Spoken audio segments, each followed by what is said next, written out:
Now, the Great Resignation is a general term that is used to describe a number of workforce trends that have been gaining momentum since 2020. Largely, it refers to employees quitting their current job and leaving for greener pastures. What the Great Resignation is and what it looks like can vary in different regions and demographics. It's a large and complex topic. So today, we're going to address it by exploring what it is, what causes it, how it has changed worker expectations, how it is likely to evolve, and where you can start to manage the new reality that it's brought. So 2020 forced the world through a massive disruption of the norms of the workplace, has forever changed the perceptions and expectations of the modern workforce.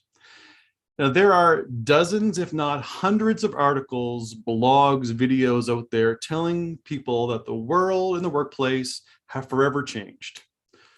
We all know, and we're all a little sick and tired of hearing about it. But as tired as we are with words like the new reality, it's true. COVID has forced us to change how we interact with the world. Now, how the Great Resignation has affected the world looks different in different areas. For example, it's clear that the Great Resignation did not hit Canada, where we, Roman 3, are from, in the same way as it did the US, the UK, and other parts of the world. The US alone saw months over the spring and summer of 2021 where 3 to 4 million workers left their job each month. While it's true that the percentage of people who left the workforce in Canada didn't hit nearly the same numbers as it did in the US, it is really important to bring attention to the fact that those who did leave the workforce were predominantly women, like 10 times more women than men. But what did happen globally is that many people switched jobs or found new opportunities, became underemployed, took leaves, or stepped back in their hours. A huge percentage of people worldwide resigned from the status quo in one way or another. And this is all because of the new outlook provided by COVID. The new outlook gave us many things: new information, new stresses, new problems, new worries. But the global pandemic has also given us something that comes when the status quo of our everyday is shattered: a sense of clarity, a new perspective on both our professional and our personal lives, most notably how they interact. Now, one of the interesting things about the human mind is how easily we're conditioned to gradual change. It's not unlike the boiling frog theory. I'm sure a lot of you have heard of this, where if you place a frog in a pot of boiling water, it will frantically try to escape. But if you place it in temperate water and then slowly raise the heat, it will adapt to the situation and be able to survive. But if you take it out of that hot water, you can't put it back in while the water is still hot. This is an excellent allegory for the modern workforce. Workers have had to deal with systemic issues like lack of safety enforcement, pay inequity, ineffective wellness programs, inconsistent work, and poor job security for a very long time. But the exposure has been slow. Workloads get a little larger each year. The gap between living costs and wages gets a little further apart. The mental stress placed on us gets a little bit heavier. All of this is how the heat has been raised in our proverbial pot. For many of us, our work started off temperate, but slowly and steadily the heat gets raised to the point that our environment is now unhealthy. But when the pandemic hit, we were all pulled out of the water all at the same time. And now the reality is we don't want to go back into the water while it's still hot. When the pandemic hit, people couldn't go to their jobs. They were laid off or working from home. But they gained a new perspective, which brought new expectations. These expectations were about how they were being treated and what they were being provided. Many view the new expectations as something created by the pandemic. And in small ways, that's true. Expectations around heightened safety protocols with sanitation and flexibility in sick leave for testing and social distancing were new expectations that employers needed to do in response to COVID with no real advance warning. However, when it comes to the vast majority of these new expectations that employees are really bringing to the workplace since the pandemic, most were not created by COVID. They were only amplified by it. People started to see their jobs and lives in a new light. First off, according to a Time magazine article called Work After COVID-19, a few months into the pandemic, industry leaders, researchers, professionals worldwide eventually came to a very clear conclusion. People are very unsatisfied with their jobs. Now, that's not the most shocking revelation, but it is significant nonetheless. These realizations came from being forced to stay home and being able to avoid many of the stresses of their jobs. They were able to spend more time with their families. They didn't have to deal with the interpersonal conflicts they were experiencing every day at work. And they were not pushing their bodies and minds to the breaking point. Some people saw how good their life could really be without the physical, mental, and emotional stress of their jobs and their workplace. Now, according to the secondary, many employees understood how inadequate their compensation and benefits were to meet their actual needs. A study from the University of Massachusetts says some workers were given a fresh perspective on how much stress and risk they had to deal with for a relatively low income. Many of whom were labeled as essential workers, but maintained low wages while their employers and shareholders raked in record profits. Many workers were exposed to the savings of both time and money that they had by not needing to commute to work every day.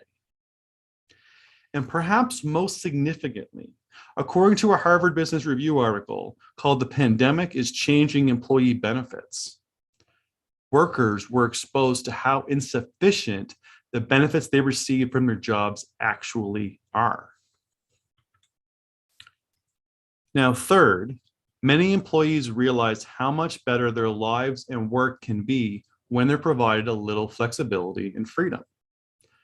Workplaces saw comparable, if not improved, efficiency and employee experience when provided more flexible working conditions. And according to a 2020 BBC article called "The Workplaces that allow and support continued benefits," like remote working, so significantly higher productivity than workplaces that didn't. Put simply, a major effect caused by COVID-19 is that people have had a chance to take a hard look at their lives, and they realize that they are dissatisfied with the status quo of their jobs. As a result of this dissatisfaction, employees are losing motivation, becoming disgruntled, exploring their options, and quitting their jobs. After sitting for decades in boiling hot water, we all got pulled out at the same time. And we all realized that the pot is too hot to get back in unless the temperature of the water changes. Now, this realization is global and it's only getting bigger. The realization that we are dissatisfied with the status quo is gaining momentum. 60% of workers intend to make changes in their career, an increase of 7% since 2020. This global issue is also going to disproportionately affect younger workers. 41% of the global workforce, but 54% of Gen Z workers have been considering resignation. And let's not forget the unequal impact that this has on women. In Canada, 10 times more women than men have left the labor force. Now, many women left for childcare reasons, and that had a huge impact. The same study found that 12 times more mothers than fathers left their jobs to care for their children.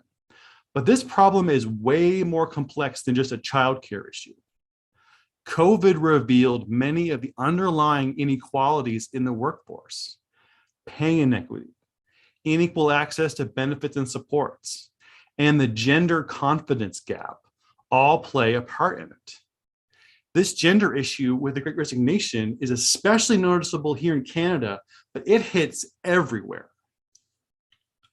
And it's not just young mothers and workers. There's a significant rise among mid-career employees.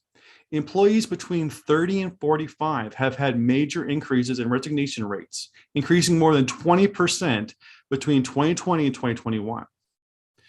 So the Great Resignation is shifting, and it's not showing signs of slowing down anytime in the near future. So let's take a look at what this looks like with an example from a colleague in our professional network who recently shared her story with us. So meet June. June is a recruiter for a large property management company. She's been with the company for 12 years and has been working in HR for a very long time. Due to COVID, June was laid off from April to August 2020 and was brought back to work from home in September 2020. And she very much enjoyed working from home. Now, in January of 2021, June was told she would need to start working from the office again. And this was despite the productivity boost and effective communication that she had with her supervisor and her team while she was allowed to work from home. And once she returned, she was concerned about safety protocols, but she was actually far more concerned with the factors of her job that she didn't have to deal with while she was at home. June did not realize until she was laid off how much her job took from her. She had the workload of 2 people and worked in a very challenging office culture.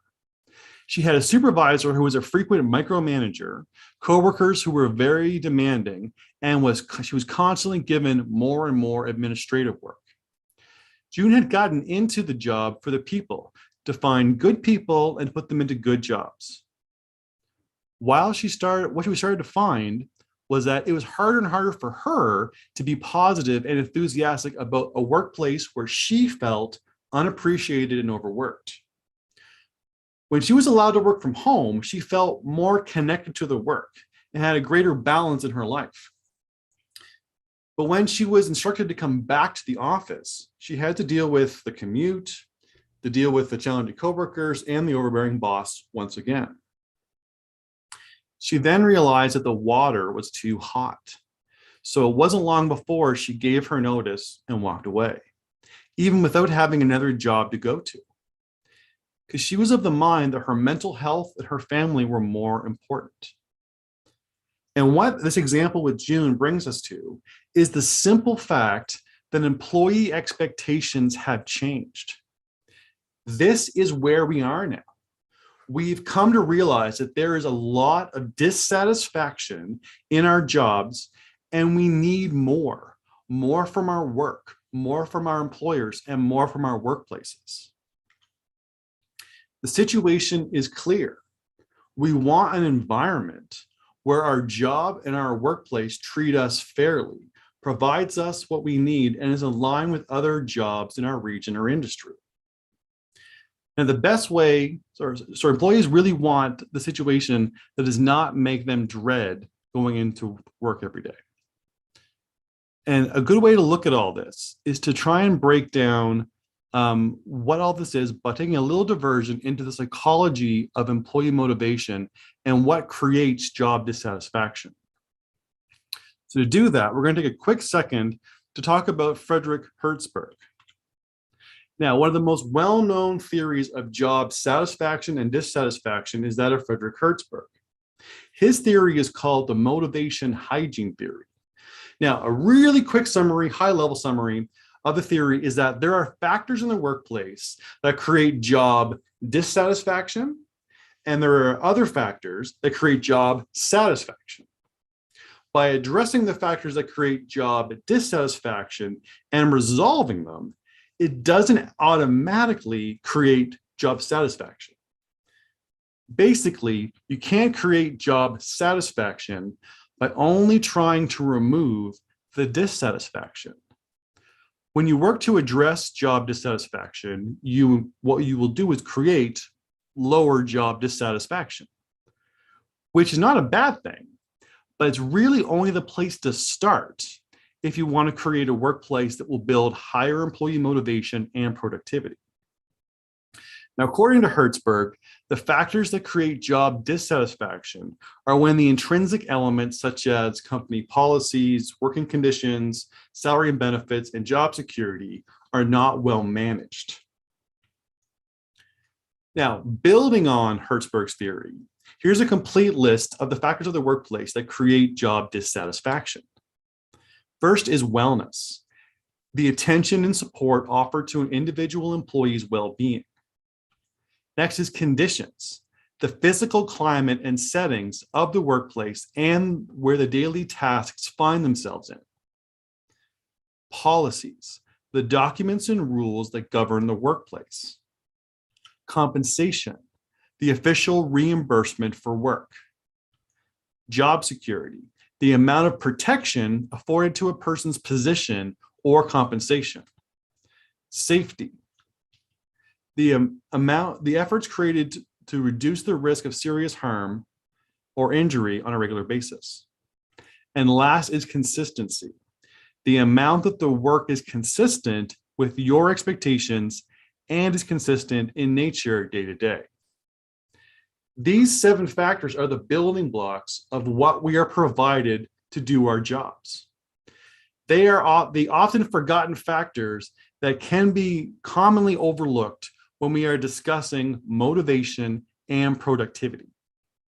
But they are critical elements of our jobs that often define how an organization treats its employees.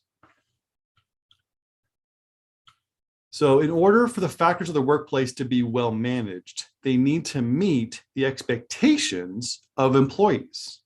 So as we mentioned previously, the expectations of employees are mostly about being treated fairly and being provided what is needed to do the job and have basic comfort while doing it. But these can be best summarized by 3 clear expectations. The factors of the workplace need to be competitive, sufficient, and equitable. That's it. That is what employees expect. This is pretty much what the Great Resignation is all about. Your current and future employees expect that each of the 7 factors of the workplace will meet the 3 expectations of the workforce. So when it comes to working conditions, the employees expect that the work environment is competitive with other jobs in their region or within their industry. They expect that the working conditions are sufficient and will allow them to get their best work done. And they expect that the working conditions are going to be fair and equitable. When it comes to wages and compensation, employees expect that the wages are competitive with similar jobs in their region or sector, that the wages are sufficient to live on and provide them a reasonable level of comfort, and they expect the wages to be equitable and that employees are paid within the same range and there's not a massive discrepancy between different roles and different levels of authority, and so on with all the other factors. When we work to make sure that each of the 7 factors are meeting the 3 expectations, this is what we call the 7x3 rule. When a workplace makes the effort to address the factors like wages and safety and wellness and policies, etc., and they try and make them all competitive, sufficient, and equitable. And this is how you'll be able to address job dissatisfaction and minimize the Great Resignation's impact on your organization. Following the 7x3 rule is the answer. It is what the Great Resignation is largely about. Workplaces need to be better now than they were before. All over the world, employees realize that the water is too hot. and they don't want to get back in. Workplaces need to change. The temperature needs to be reset and set by the 7x3 rule. In reality, organizations and businesses that were already following the 7x3 rule fared much better through the pandemic and continue to thrive today. So let's look at an example of that. Meet Diego. Diego owns a mid-sized, authentic Spanish restaurant. In 2016, as his business was growing, he decided to make some big changes to ensure that he was able to recruit and retain the best people. Now, the Roman 3 team was lucky enough to have an opportunity to work with Diego during this transition to help him use the 7x3 rule to help him create a workplace culture that would draw good employees to him. Now, Diego worked very hard to implement the 7x3 rule. He prioritized work-life balance with employees, he paid $4 above minimum wage, and he invested in talent development and good onboarding. In 2018, Diego never had to post for a job, as many employees in the hospitality industry in his region would approach him about a job because of his amazing reputation. And when the pandemic hit, Diego had such a strong reputation with employees and customers that his business was far less affected and bounced back much faster than his peers. Diego modeled the kind of workplace that prioritizes ensuring that employees are treated fairly and with respect. He barely had any turnover, and when he did, it was mostly due to young employees moving away after graduating from a local university. With low turnover, high reputation as being a great business with great food, and an extremely marketable brand, his business outperformed practically every other restaurant within 50 kilometers. After most people got back to work in his region around September 2020, his business picked up practically to 2019 levels. He had little to no turnover and pulls in resumes from experienced hospitality workers from all over. And as many restaurants in his area went under, he is looking to expand. People are leaving jobs where they feel taken advantage of, where they are not treated fairly or with respect, where they feel like their employer sees them as expendable or replaceable, and they're not putting up with it anymore. Workplaces need to start to make the shift towards following the 7x3 rule. They need to start changing how their organization operates so that they are competitive with other organizations, they are sufficiently providing people what they need, and they're treating employees fairly and equitably. Now, we have talked to many businesses and organizations about the need to start making changes, and there is a fair number who don't feel they have to change. They are of the mind that the Great Resignation is a fad or a blip, and that things will go back to normal. They say, why invest in change? Things worked well pre-pandemic, and once things return to normal, things will work well again. Well, the problem with that way of thinking is that the damage is done. The frogs are out of the water. People now know what they need, and what they don't want is a job that is boiling them alive. We can't unring the bell. The Great Resignation is not a reaction to COVID. It's a shared realization to the systemic issues that have been slowly escalating for decades, but was illuminated by COVID. However, it is true that the Great Resignation will not last forever. At some point, people will probably return to work because they need an income, and they'll deal with the conditions and factors provided to them. The problem is that is most likely the worst thing that could happen. The thing about the Great Resignation is that it's tangible, it's visible. We can see the people leaving, we can measure vacancies. The Great Resignation has brought the problems to be in front of us and in front of mind. But the problem with ignoring the Great Resignation by not making the required changes to eliminate job dissatisfaction is that it will force the problems that exist to evolve. The dissatisfaction won't go away. It will just change how it looks and evolve into something far more dangerous. When people stop quitting their jobs and leaving, they will start quitting their jobs and staying. Instead of the on-the-surface turnover issues we're dealing with now, you will start to have the under-the-surface disengagement issues to deal with. And this could be the beginning of the new era. So long the Great Resignation, hello the Great Disengagement. This is a problem that will start to rot organizations from the inside, mostly because people do not realize how dangerous and costly disengagement actually is. So let's talk about the financial effects that labor issues have on a company's bottom line. This financial drain is called labor value loss, and it's often what will bring a company down. So when it comes to turnover, employees leaving and resigning, the typical cost is about 20% of an employee's salary. So that's $2,000 for every $10,000. So think of it this way. If you have an employee quit who's making $50,000 a year, that's $10,000 lost in replacement cost and lost productivity. Whereas disengagement costs 34% of an employee's salary. So that's $3,400 for every $10,000.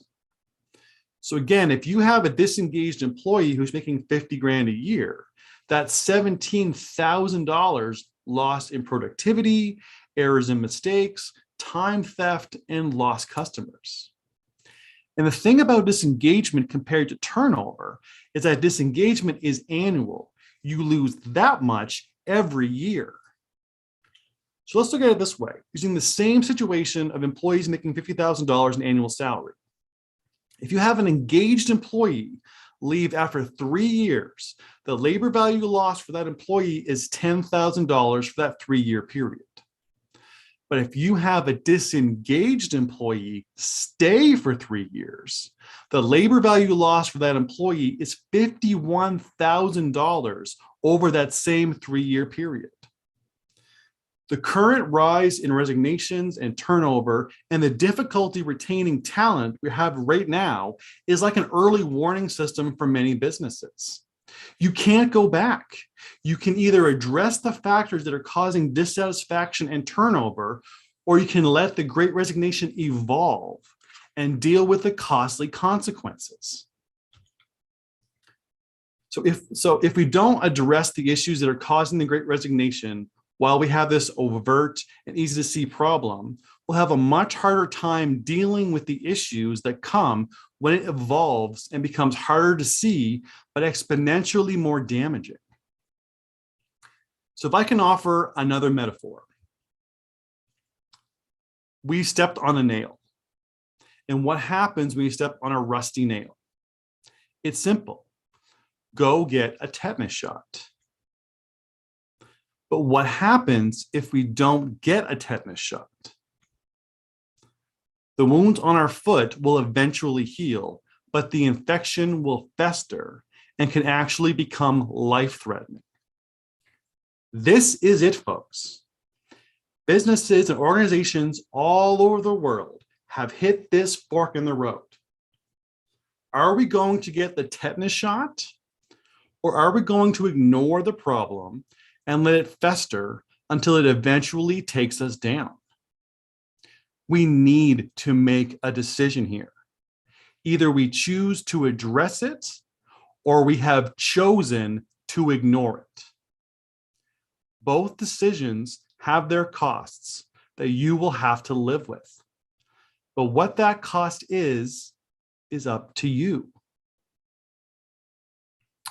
So, how can you start to make the required changes to address job dissatisfaction and avoid the Great Resignation from evolving into the Great Disengagement? Well, your best bet is to book a free, no obligation consultation with us. So a free 30-minute strategy session. If you are a supervisor or a manager, we can help you identify what you can do within your team to start to remedy your situation and address dissatisfaction and disengagement with your team. If you're an HR professional, we can help you get a handle on the factors causing job dissatisfaction and getting buy-in to create transformative change. If you're an owner, executive, or manager who's seen the effects of employees quitting and becoming disengaged, then you're already losing money because of labor value loss, and you need the consultation. There is no quick and easy answer. It's about bringing targeted and specific solutions to your specific problems is the only way to really move forward on this. So our free 30-minute strategy sessions are a great way to get the ball rolling.